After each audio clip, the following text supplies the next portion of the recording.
about lungs and blood circulation and the transfer of oxygen and carbon dioxide.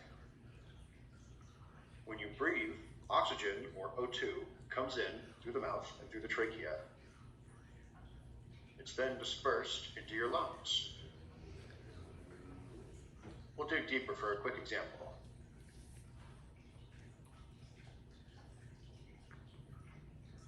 This here is your lungs, and this shows all the blood that circulates through your veins and arteries.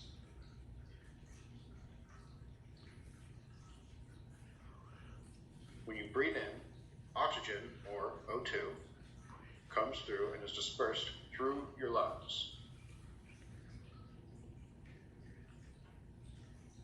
Imagine if your lungs were made of a sponge, just like the sponge you use to wash dishes.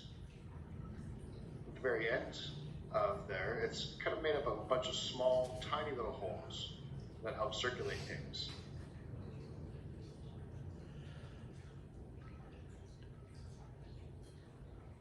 So when oxygen enters the lungs, it goes through these small tubes.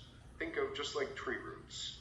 At the end, there are a bunch of small, tiny, microscopic valves called alveoli.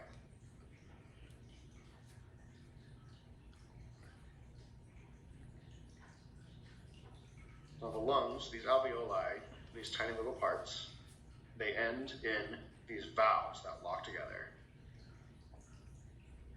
And when we breathe, we open and close these valves.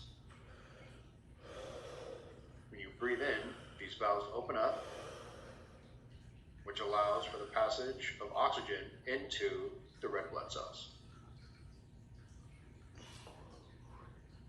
When we breathe out, it causes a difference in pressure that helps for the expellation, for the expelling of carbon dioxide, or CO2. Again, when we breathe in, these valves open, oxygen is passed to the blood. When we breathe out, carbon dioxide is pulled from the blood and expelled through the mouth. This is the process of breathing and circulation.